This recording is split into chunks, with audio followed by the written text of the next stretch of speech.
Então,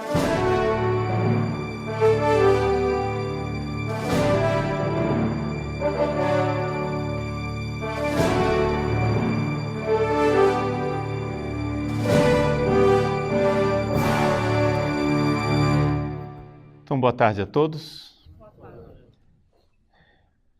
Retomamos então os nossos estudos a respeito das raízes da teologia da libertação, aquilo que seria a influência do marxismo cultural, do pensamento revolucionário dentro da igreja. No dia de ontem, nós falamos a respeito do Sr. Antônio Gramsci. Hoje gostaríamos de dar um passo a mais e dedicar as palestras de hoje a um grupo bastante influente de pensadores que é popularmente conhecido como a Escola de Frankfurt. O que é a Escola de Frankfurt? Bom, vamos começar historiando a coisa, não é? Vocês se lembram, para fazer o link com o que nós dissemos no dia de ontem, vocês se lembram que a Primeira Guerra Mundial significou uma crise teórica para o marxismo. Por quê? Porque a Primeira Guerra Mundial, os marxistas esperavam que os trabalhadores se unissem contra os seus opressores. Acontece que os trabalhadores, horror dos horrores, começaram a pegar nas armas para agir uns contra os outros, não é? A Primeira Guerra Mundial significou uma crise teórica para o marxismo. Os trabalhadores deveriam se unir contra os seus opressores e, horror dos horrores, os trabalhadores pegaram nas armas para matar uns aos outros. Então, a grande pergunta era esta: quem alienou? Quem foi que alienou desta forma os trabalhadores? Primeiro, vamos entender aqui o conceito de alienação. Alios, ou seja, é uma outra pessoa. Ou seja, alienar é dar aquilo que é meu para um outro. Então, uma pessoa alienada, não é? Na linguagem marxista, é a pessoa que renunciou aos seus direitos de classe, renunciou aos seus direitos próprios para dar esses direitos a uma outra classe. Então, o trabalhador, não é? Aliena os seus direitos, os direitos que ele adquire com os seus trabalhos, quando, por exemplo, ele sustenta um gordo capitalista com o seu trabalho. Quando ele para de lutar pelos seus direitos de classe, ele está alienado porque ele está servindo a uma outra classe e assim por diante. Então, quem foi que alienou o trabalhador, o proletário? Quem foi que alienou o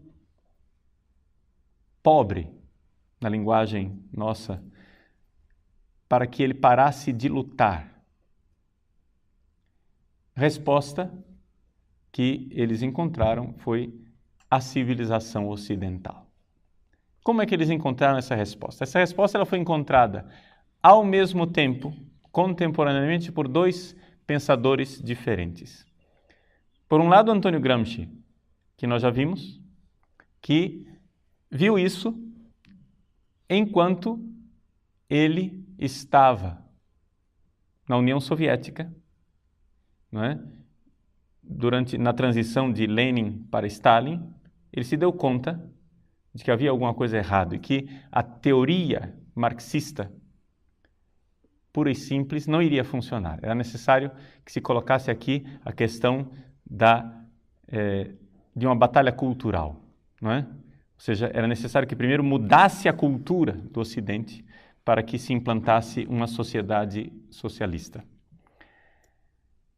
Por outro lado, um outro pensador chamado Georg Lukács é um pensador húngaro.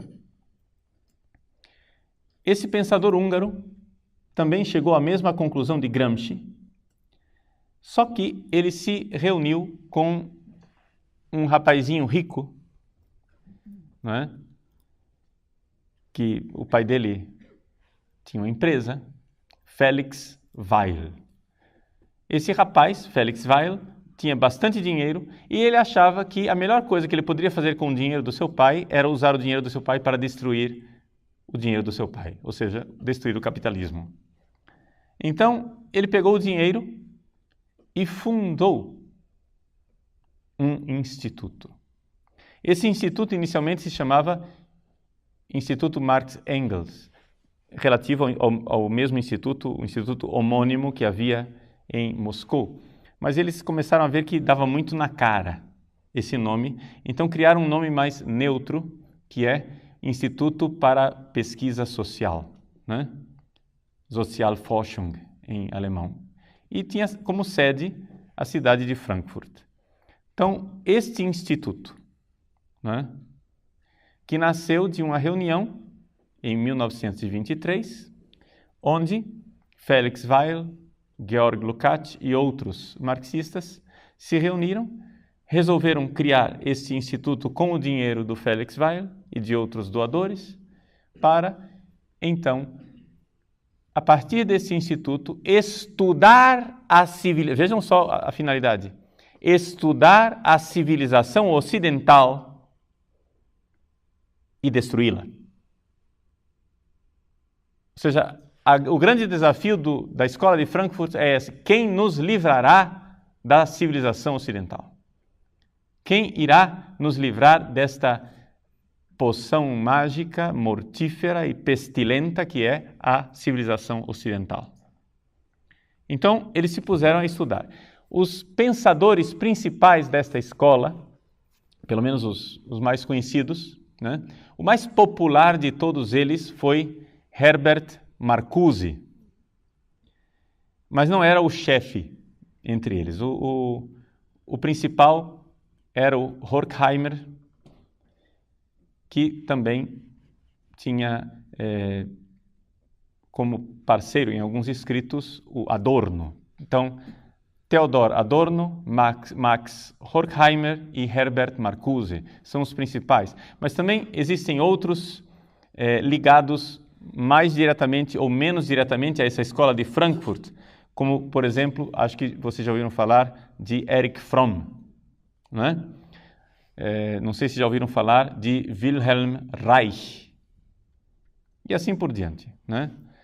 Outros pensadores que têm uma ligação direta ou indireta com a escola de Frankfurt. Um pensador bastante recente e famoso que tem uma ligação indireta com a escola de Frankfurt é o Habermas, não é? Que acho que todo mundo já ouviu falar. O que é interessante é que todo mundo que ouve falar nestes pensadores raramente os associa com o marxismo. Interessante isso. Que a maior parte das pessoas, quando ouve falar de pensadores como Erich Fromm, aqueles que conhecem profundamente sabem que Erich Fromm tem um pensamento marxista. Mas quem ouve superficialmente, Erich Fromm é um psicólogo, não é?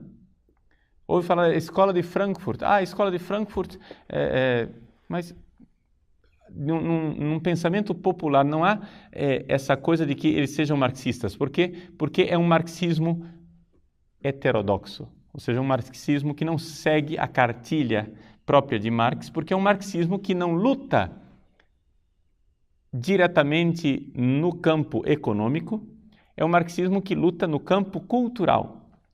Mas nós vimos que a partir da dissolução do socialismo real com a queda do Muro de Berlim, a batalha é cultural. Ou seja, hoje a coisa é cultural. E aqui que está. A cultura na qual nós vivemos, ela é basicamente revolucionária e nós estamos como um peixe dentro d'água e já não notamos mais que o nosso pensamento ele é marxista, não é? Então, assim como os fundadores da escola de Frankfurt se perguntavam como é que nós podemos nos livrar da cultura ocidental, Hoje, a pergunta que nós, católicos, precisamos fazer, como é que nós podemos nos livrar do marxismo? Ou seja, porque esse negócio é a água na qual nós nadamos, é o ar que nós respiramos. Quando a gente menos suspeita, nós estamos pensando de forma revolucionária. Pois bem, então eu dizia que depois da Primeira Guerra Mundial houve essa crise. Esta crise teve duas respostas mais claras.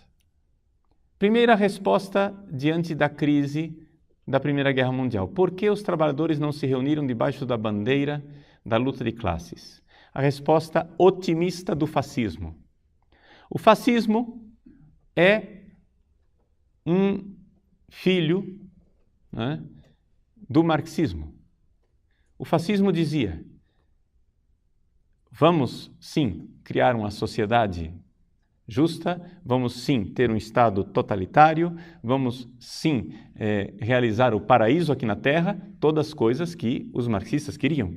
Mas, numa outra bandeira, a bandeira do otimismo nacional, a bandeira do otimismo da raça, a bandeira do otimismo de um retorno a uma cultura primitiva, não é? Do nobre selvagem. Ou seja, existe uma coisa no pensamento de Hitler, que é essa realidade de que o cristianismo abastardou a nobreza da nação alemã. A nação alemã, que Hitler liga diretamente aos antigos gregos romanos, de alguma forma, mas aos verdadeiros gregos, não os gregos efeminados apolíneos da filosofia grega, mas os gregos da tragédia grega, né? Os gregos que eram admirados por Nietzsche. Muito bem. A nação alemã que está ligada àquela herança cultural da Grécia trágica. A nação alemã tem essa nobreza do pagão pré-cristão, a nobreza do bárbaro, a nobreza do homem que rejeita esta civilização racionalista. Onde é que está, de onde foi que Hitler tirou as energias positivas, digamos assim? É exatamente daquilo que nós dizíamos, né? O trabalho do negativo. Então, Hitler admirava muito o pensamento de Nietzsche, que é toda essa realidade do o não racional, o irracional, as forças quitônicas, ou seja, tudo aquilo que é das trevas, que é Baco, não é? O deus dos infernos, do vinho, dos bacanais, da irracionalidade. Então, através disso, do nobre bárbaro, do homem que tem força, do homem que conseguiu se libertar da razão, dos grilhões da racionalidade, né? Aqui, então, Hitler promove nesta bandeira da nação alemã o fato de que, puxa vida, nós iremos conseguir. Nós vamos conseguir produzir esta sociedade se formos fiéis à nossa nacionalidade e à nossa raça. Uma visão extremamente otimista.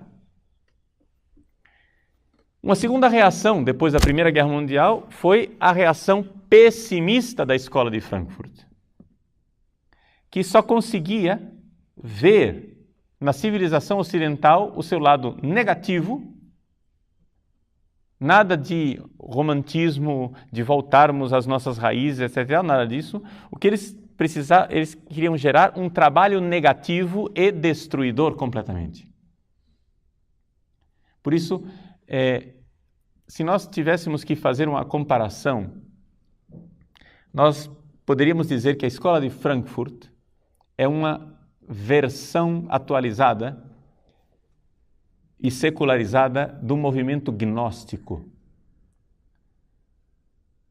Qual é o tipo de pensamento gnóstico? O gnóstico, como nós cristãos, o gnóstico olha ao redor e vê que o mundo que nós vivemos não está certo. Nós cristãos também, né? Estamos de acordo nisso. Até aqui, existe um mal-estar. O nosso mundo não está bem, tem alguma coisa errada. Aí, o segundo passo, diagnóstico, e aí é que vem a diferença. O diagnóstico que nós cristãos damos é que o mundo vai mal porque eu não estou bem e eu preciso me converter. O pecado, não é, está em mim e eu preciso mudar de vida. Esse é o diagnóstico cristão. Vamos pregar para as pessoas se converterem. Quando cada um se der conta que vive no pecado, nós teremos um mundo melhor. Não vamos ter paraíso aqui na Terra, mas pelo menos a gente vai ter um mundo melhorzinho. Mas o diagnóstico dos gnósticos é diferente. Um gnóstico dificilmente irá aceitar que o problema é ele. Nós cristãos olhamos que o mundo não vai bem e dizemos, eu tenho que me converter. O gnóstico olha para o mundo, diz que o mundo não vai bem e diz, o mundo foi mal feito. Os gnósticos antigos, que eram místicos e religiosos, diziam, o mundo foi mal feito por um Deus mau. Existe um Deus bom, espiritual, o Deus da luz, o Deus do bem, que fez as nossas almas, que estão aprisionadas neste mundo terrível que foi criado por um Deus mau, um demiurgo estúpido, que criou o mundo da matéria. Então, o mundo vai mal porque o mundo está mal feito. Este é o diagnóstico feito pelos gnósticos. O mundo está mal feito. Então, já que o mundo está mal feito, o que é que nós precisamos fazer? Nos libertar desse mundo mal feito. Através do verdadeiro conhecimento da gnose. Ora, a escola de Frankfurt não acredita em demiurgos. Então, como é que eles explicam? O mundo vai mal porque existe um sistema. Este mundo está mal não por causa de mim, não porque eu sou mal. Não. O mundo vai mal não porque eu preciso me converter. O mundo vai mal porque ele está estruturado de forma má. Existe um sistema que precisa cair. Este sistema é a cultura ocidental. A cultura ocidental é que faz com que esse mundo seja mal. Nós precisamos fazer com que ela caia. Se a cultura ocidental cair, vier abaixo, teremos um mundo melhor. Então, a força que a escola de Frankfurt faz é uma força de desconstruir o mundo atual. Não é? Desconstruir o Ocidente, os valores ocidentais. Ela tem uma abordagem absolutamente pessimista do mundo. Nada de otimismos com bandeiras, triunfo e vamos conseguir, e marchas em Nuremberg e companhia limitada como fazia Hitler, né? O triunfalismo da nação germânica, nada disso, nada de triunfalismo. Existe um pessimismo terrível onde eles só conseguem ver algo ruim no mundo. É por isso que então eles criam a chamada teoria crítica. Quando vocês ouvem falar de crítica atualmente, nós que não estudamos tanto o marxismo, quem não estudou tanto o marxismo, imediatamente identifica a teoria crítica, deve ser Kant, né? É um kantismo. Nada disso. Nada disso. Eu durante muito tempo ouvia os padres dizendo, não, você tem que ser mais crítico, nós temos que trabalhar para um pensamento crítico, e não sei o quê. E eu que estudei tanto Kant na minha vida, eu cheguei e disse, não, esse cara tem influência kantiana. Estúpido que eu era porque não tinha estudado os marxistas. Até que finalmente resolvi estudar os marxistas e tenho dedicado mais ou menos os últimos 10 anos de vida a estudar esse negócio aqui. Mas a teoria crítica da escola de Frankfurt é exatamente uma atitude diante da civilização ocidental, onde eu devo criticar e destruir Compreendem isso? Para a escola de Frankfurt, existe uma ligação direta entre terrorismo, ditadura, terror,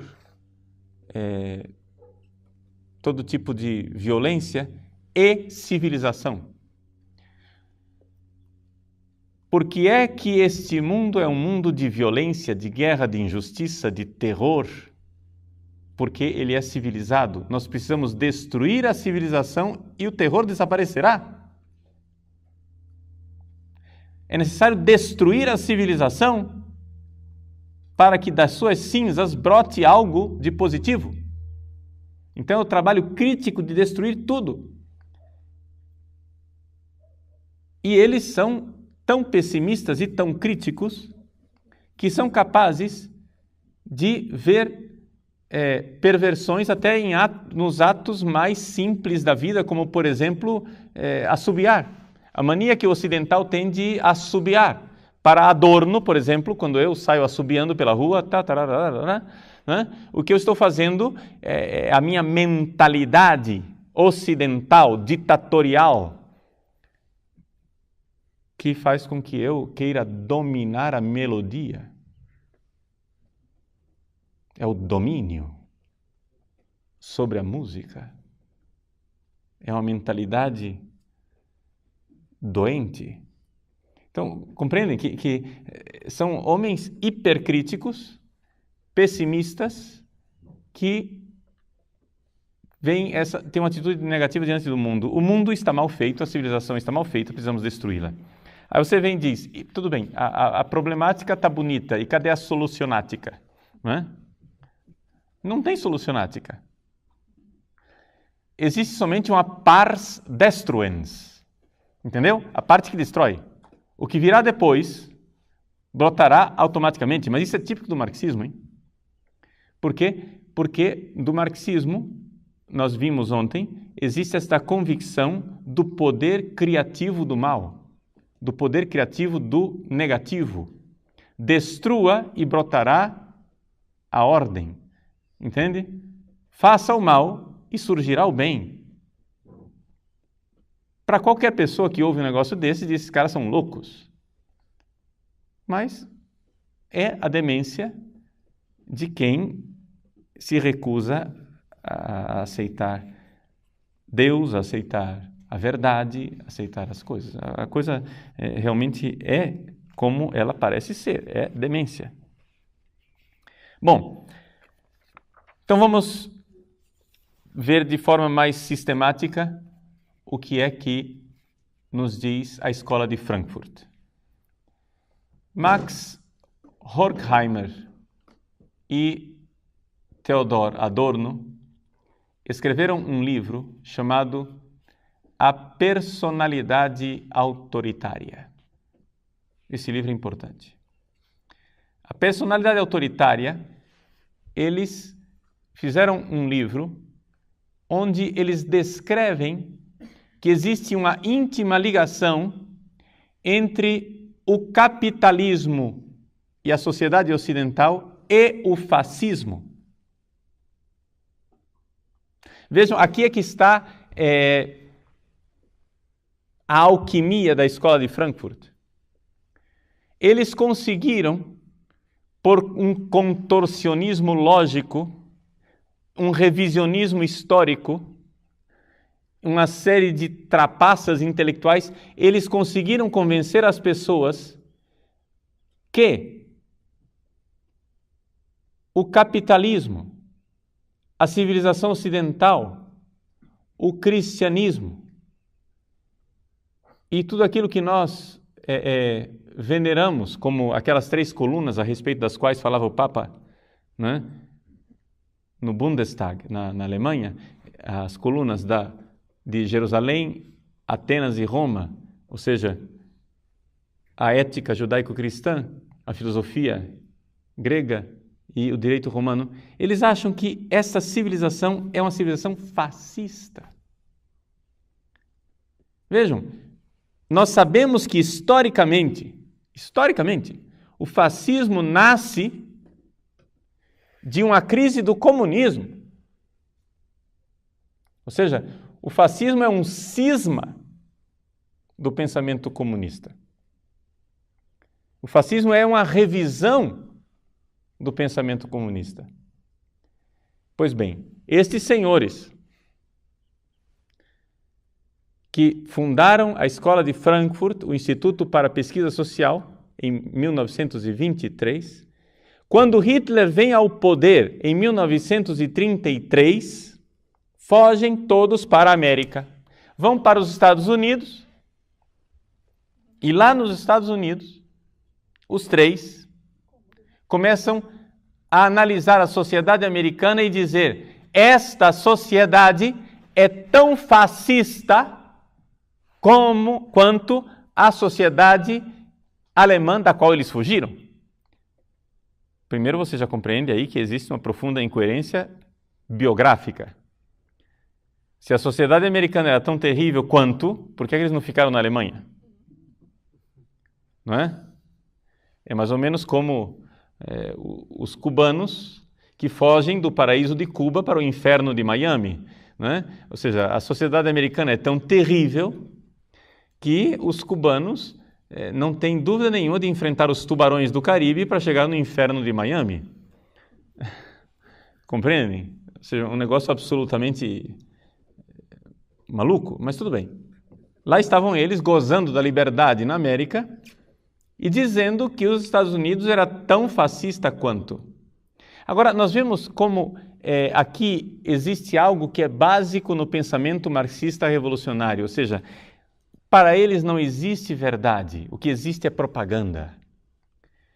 Compreendem? Assim como Hitler, com a bandeira da raça e do nacionalismo, conseguiu fazer a revolução na Alemanha, eles, ao aterrissarem no território americano, começam a enxergar que existe algo que catalisa os sentimentos dos americanos, que é o horror contra o fascismo. Ou seja, quando os americanos vão em guerra contra Hitler, contra o fascismo, contra a ditadura, eles estão aqui expressando um sentimento básico da cultura e da nacionalidade norte-americana naquela época.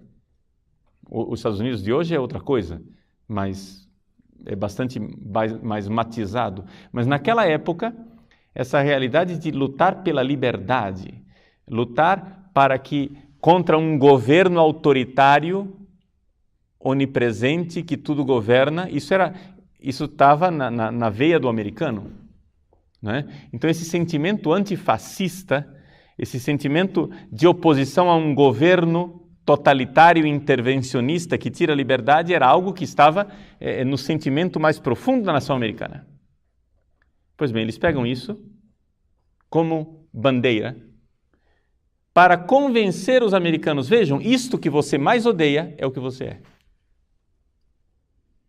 Compreende?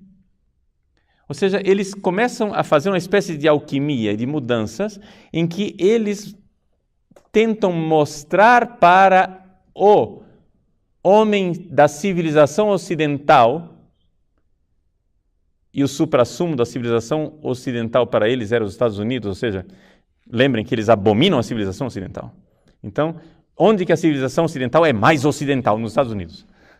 Então, qual é a sociedade que nós temos que destruir por primeiro? É a americana.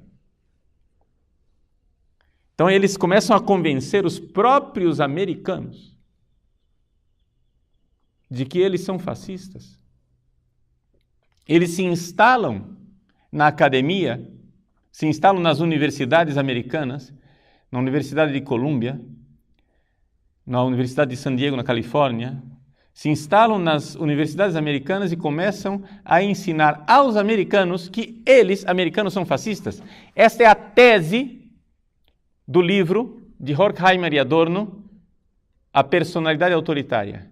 Eles criam uma espécie de escala que eles chamam de F-scale, a escala F, F para fascismo.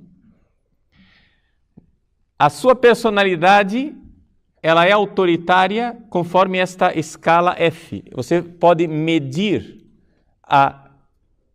o grau de fascismo que existe em você. E onde é que estão os traços de fascismo que nós temos? Pois bem, o fascismo se manifesta em você, homem ocidental, quando você valoriza a família. Se manifesta em você, homem ocidental, quando você valoriza a religião. Se manifesta em você, homem ocidental, quando você valoriza a propriedade privada. Quando você valoriza o mercado livre. Quando você valoriza os valores da moral sexual tradicional. Ali está o fascismo. Mas, padre, como é que é possível que uma pessoa que valoriza a família seja fascista? Ora, eles fazem um contorcionismo lógico, um negócio assim que é admirável, a capacidade que eles têm eles deviam trabalhar num circo, né? Eles fazem um contorcionismo lógico para provar que a autoridade paterna do pai, quando o pai exerce uma autoridade sobre os seus filhos, é ali que está sendo fundamentado o princípio de autoridade fascista que depois irá se manifestar no totalitarismo social. Compreendem isso? Por isso, meus senhores, vamos, como eu prometi para vocês, não vamos ficar só na teoria, vamos partir para o nosso dia a dia. Por que é que no Congresso brasileiro os nossos parlamentares estão preocupadíssimos com o futuro da nação e passam uma lei que proíbe os pais de punirem os seus filhos? Por que é que no dia que um filho telefonar para a polícia dizendo papai deu uma palmada em mim, o camburão junta na porta de casa e leva o pai para a cadeia? Isso chama-se Escola de Frankfurt. É necessário destruir o princípio da autoridade na família. Porque o princípio de autoridade na família irá gerar o fascismo. Então, vejam, compreendam que quando vocês, como padres católicos, começarem a pregar alguma coisa e alguém se levantar e com o dedo em riste acusar você de fascista, você está diante de um espécime da Escola de Frankfurt, entendeu? É essa a realidade. Você está diante do pensamento da Escola de Frankfurt. Nós somos fascistas porque acreditamos num princípio de autoridade. Então é necessário destruir a família. É necessário, então, analisar profundamente esta sociedade ocidental e ver que este fascismo, esse princípio da personalidade autoritária, está ligado intimamente à moral judaico-cristã. Vocês vejam, por exemplo, quando nós ouvimos falar de movimento hippie, de Woodstock, de, Rock in Rio, que seja. Quando nós pensamos nessas realidades, você não pensa em marxismo. Nunca. Para você, no seu mundo mental, o que é que significa o Woodstock, o movimento hippie, Rock in Rio e Companhia Limitada? Isso daqui é o suprassumo da sociedade americana decadente, com o seu capitalismo decadente e imperialista, que leva a sua decadência para todos os quatro cantos da terra, não é isso? Ou seja, os americanos, com a sua sociedade corrompida, leva essa desgraça para o mundo inteiro. Você suspeita que esses fenômenos foram inoculados na sociedade americana pelos marxistas. Padre, isso é absurdo o que o senhor está dizendo? Muito bem, eu afirmei, cabe a mim então provar. Vamos provar. Os senhores comprem um livro chamado Eros e Civilização. Foi escrito por um senhor chamado Herbert Marcuse. De todos os pensadores da escola de Frankfurt, é o mais conhecido. Marcuse escreveu esse livro na década de 50. Portanto, nós estamos bem longe de Woodstock, ok? Nós estamos bem longe da revolução sexual, estamos bem longe da revolução hippie, estamos bem longe das campanhas pacifistas do Vietnã. Estamos pelo menos de 15 a 20 anos de distância. Estamos de acordo? Muito bem. Ora, nesse livro, Marcuse traça com toda clareza o programa da Revolução Hippie, de Woodstock, do pacifismo e Companhia Limitada. Você vai dizer, Padre Paulo, o senhor é um teórico da conspiração. O senhor acha que tudo foi conspirado e foi... Mas, pera lá, como teórico da conspiração, meu irmão? O cara 20 anos antes diz, vou fazer. Quando 20 anos depois o negócio acontece, eu não tenho por que não ver uma relação de causa e efeito. Ele entra nas universidades americanas com aquela tese, quando 20 anos depois os próprios universitários americanos estão fazendo aquilo que ele previu, é evidente que houve alguém por trás disso. Mas não, nós fomos educados a pensar que os movimentos hippies de revolução sexual, etc. e tal, são fruto, não é? São o fruto maduro da decadência americana. Ou seja, a sociedade americana repressora iria necessariamente decair. Vamos analisar qual é a tese que está em Eros e Civilização. Marcuse, em Eros e Civilização, faz um casamento entre Freud e Marx. E esse casamento consiste no seguinte. Vejam a leitura que ele faz. O americano é puritano, porque ele tem uma moral sexual cristã tradicional. Ora, ele reprime o sexo. Qual é a consequência lógica de uma pessoa que reprime o sexo?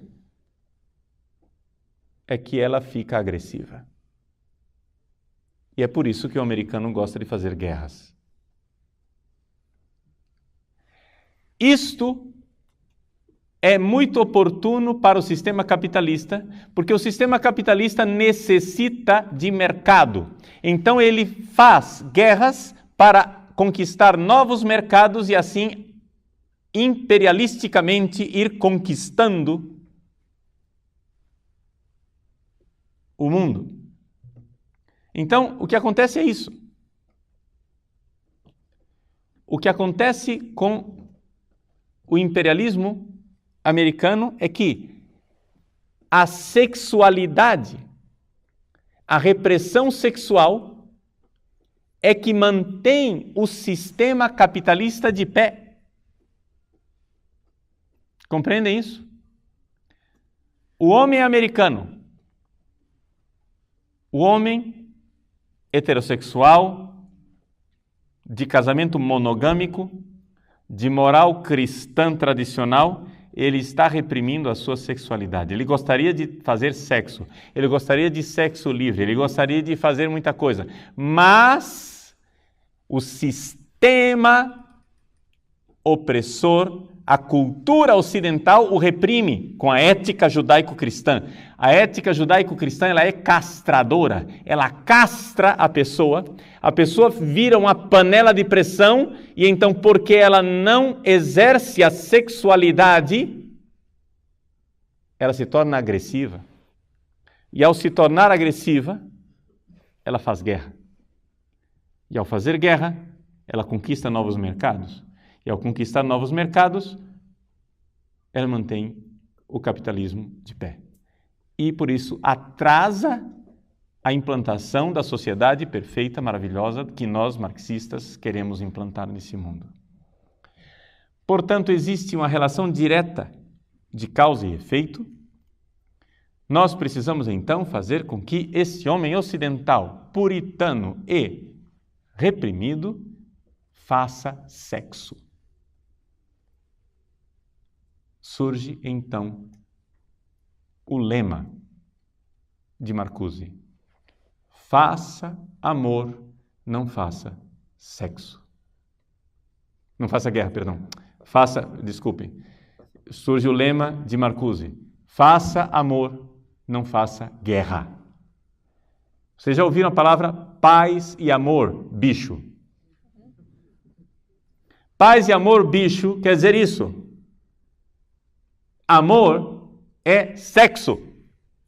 Sexo livre. Revolução sexual. Transe. E não faça guerra.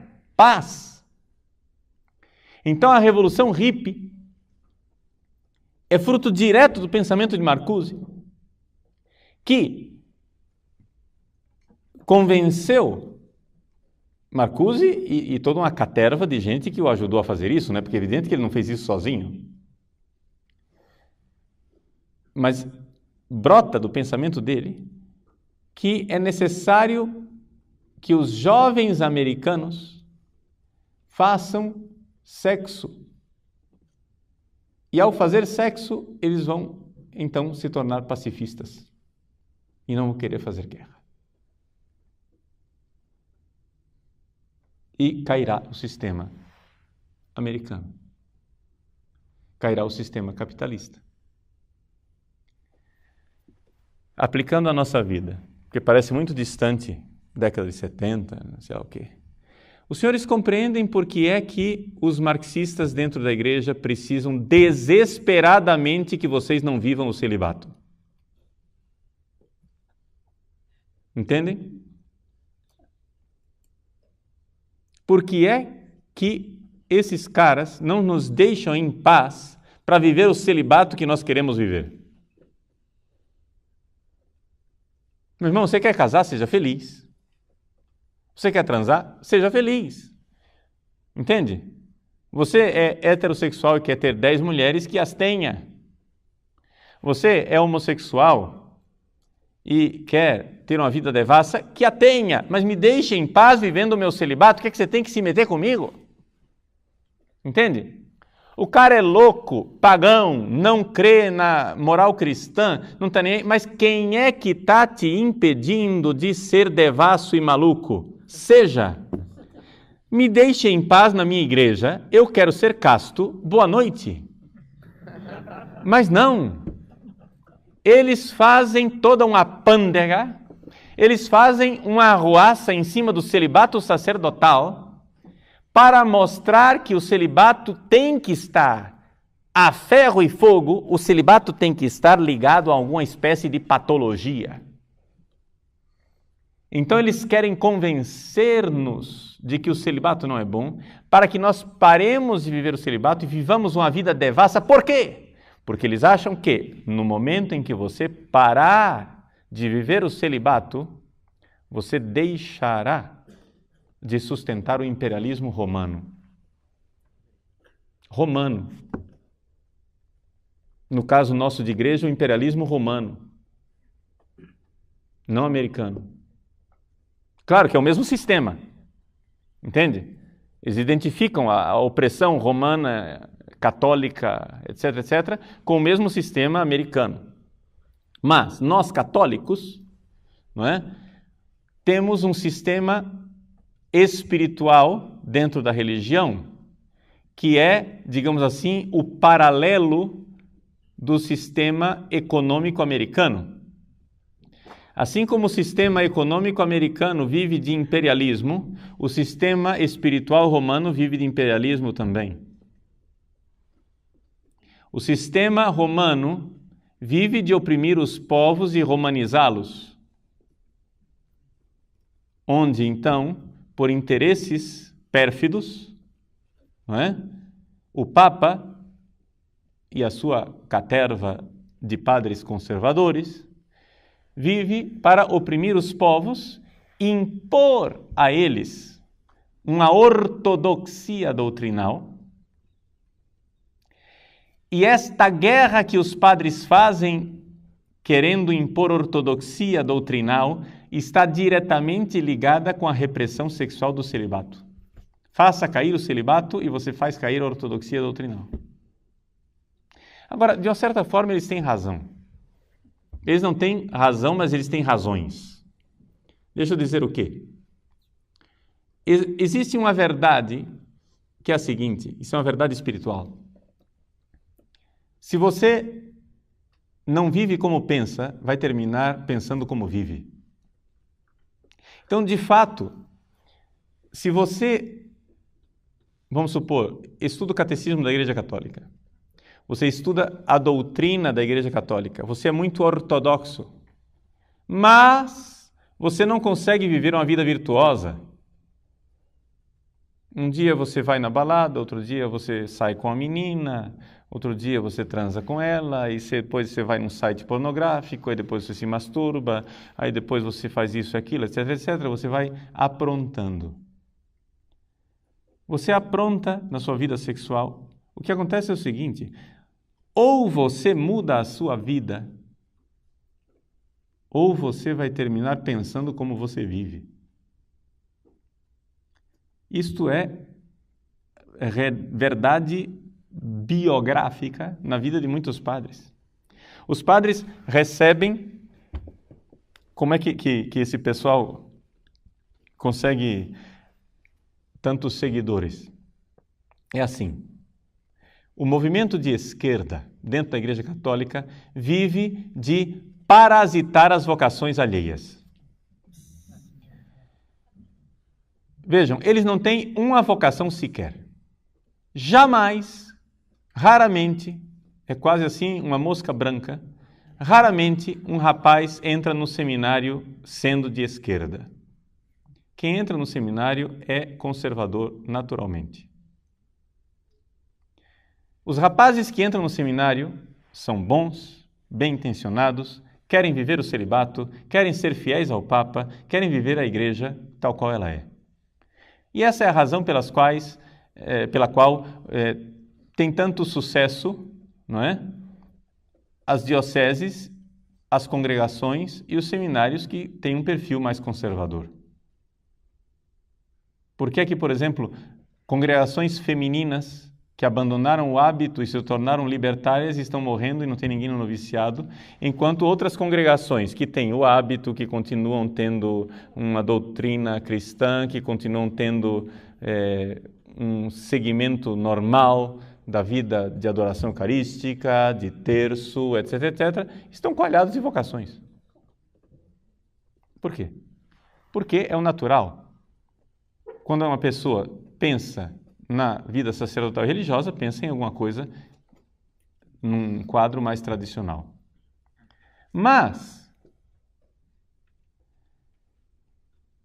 acontece então a sedução, em que seja no seminário, ou quando o seminário daquela diocese é bom, não tem problema.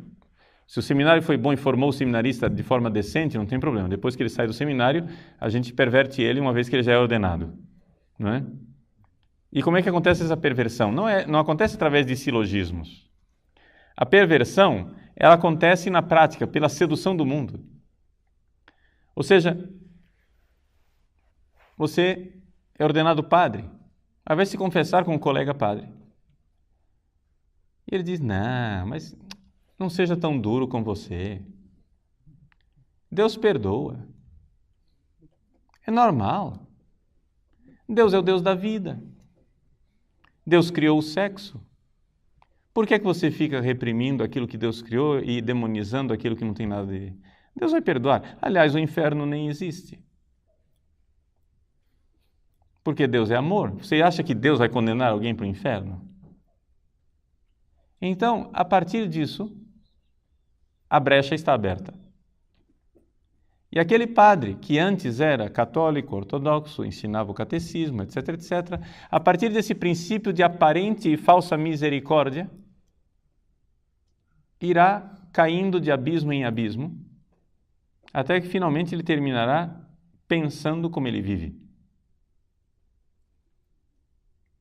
Então vejam que a escola de Frankfurt, ela não tem razão, mas ela tem razões, ou seja, de fato existe alguma coisa, existe uma ligação entre a sexualidade, a vida moral e o pensamento, o que eles chamam de ideologia, que para nós é a doutrina da fé. Existe uma ligação. Mas não é essa ligação que eles dizem. Não é uma ligação de causa e efeito, no sentido de que porque eu reprimo a minha sexualidade, então eu sou ortodoxo. Não é isso. As duas coisas estão ligadas, mas não é causa e efeito. Estão ligadas porque nós somos um todo e não é possível você ficar a vida inteira claudicando com uma perna só. Não é? Então, dentro daquilo que é o pensamento da escola de Frankfurt, existe uma necessidade imperiosa, premente, urgente, de se mudar a cultura ocidental. O que eu abordei nessa palestra aqui foi, sobretudo, essa realidade da sexualidade. Você mudando a sexualidade, você mudando a forma de a pessoa se comportar sexualmente, você está impondo um novo padrão e você vai fazer com que as coisas fiquem muito mais fáceis para implantar a sociedade socialista. O que é que nós podemos dizer disso tudo? Bom, em primeiro lugar, não é verdade que, ao destruir a moral sexual, eles criem uma sociedade melhor. Isso simplesmente não é verdade. Isto poderia talvez enganar os jovens da década de 70. Na década de 70, os jovens, para conseguir transgredir as regras morais sexuais que eles receberam dos pais, né? Porque os pais deles eram pais tradicionais, conservadores, que educaram aqueles jovens num sistema rígido de moralidade, muito bem. Para que aqueles jovens da década de 70 conseguissem transgredir os tabus sexuais, assim, estou usando a linguagem deles, né? Ou, melhor ainda, vamos usar a nossa linguagem, para que aqueles jovens da década de 70 conseguissem violentar a própria consciência, eles precisavam de doses altíssimas de maconha, de cocaína e de tantas coisas. Eles precisavam das drogas para viajar e conseguir fazer sexo. Porque eles tinham sido educados numa moral cristã, conservadora. Acontece que esses tempos já passaram, nós somos os filhos ou os netos de Woodstock.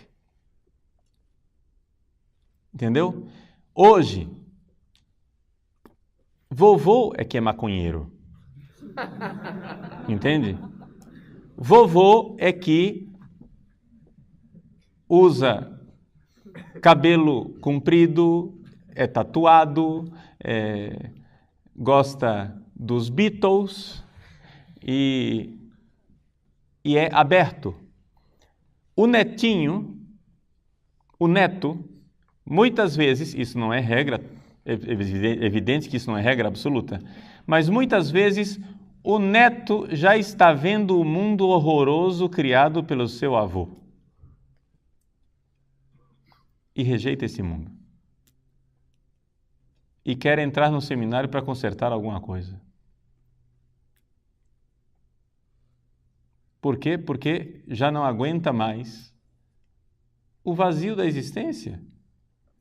Porque se há 30 anos atrás, 40 anos atrás, o sujeito precisava de maconha para ter relações sexuais de forma promíscua, hoje, um adolescente de 12 anos já faz muito mais do que ele fazia. Hoje, os nossos jovens já foram ao fundo do poço, já estão no fundo do poço. Para a gente ter uma noção real do mundo em que nós estamos, hoje nós temos um fenômeno nunca visto na história da humanidade, que é de crianças deprimidas. Isso não existia. Por quê? Porque as crianças e os adolescentes são jogados tão cedo numa série de experiências prazerosas que já, desde cedo, entram no mundo da frustração de que o prazer não responde à sede de sentido de vida que lhes é peculiar. Então, o que nós vemos hoje, o fenômeno de um renascimento de um movimento que ainda não é muito articulado, mas essa sensação difusa de que os jovens estão ficando mais conservadores é algo de real. É real. Os jovens, hoje em dia, é muito mais fácil você encontrar um bispo de manga de camisa e anel de tucum e um seminarista de batina e sobrepeliz de renda. Há 40 anos atrás era o inverso. É que o seminarista de ontem é o bispo de hoje. Entende? Então, nós temos esse fenômeno de que na igreja a geração mais jovem ela é estranhamente mais conservadora do que a geração que está no poder. E é isso que nos dá esperança. Hoje, nós temos um Papa que enxerga perfeitamente essa situação. O Papa Bento XVI, muita gente se pergunta, por que o Papa não faz alguma coisa com alguns bispos que são infiéis? Vejam, eu não quero aqui falar mal de bispos, tá? Porque não é isso, não vou aqui condenar os bispos em geral, colocar todos num saco só e condená-los. Não, existem bispos bons, muito bons. Não é? Agora acontece que existem também alguns bispos que não honram a camisa, né? Que não honram a cátedra que lhes foi dada. Isso infelizmente existe. Muito bem, por que o Papa não faz nada? Por uma razão muito simples. Ele sabe muito bem que que as pessoas não se movem por decreto. E que não adianta ele ficar lutando agora com toda uma geração que está ali no meio atrapalhando as coisas. O que é que o Papa está fazendo? Está passando por cima da cabeça de uma geração inteira e aterrissando nos jovens. E está fazendo isso através da internet. Hoje, nós temos acesso ao pensamento do Papa. Hoje, o jovem pode ser fiel ao pensamento do Papa. Hoje não adianta o pároco dizer, não é assim. Você vê as fotos na internet e diz, é assim sim, o Papa está fazendo.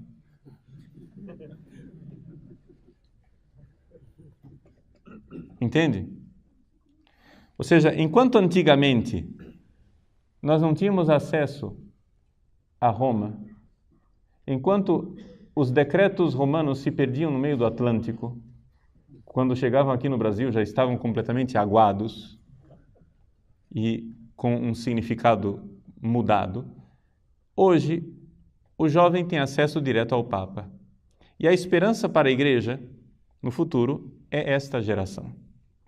Nós iremos ver, ao longo destas palestras, que é necessário, porém, que, além de boa vontade, nós tenhamos também estratégia.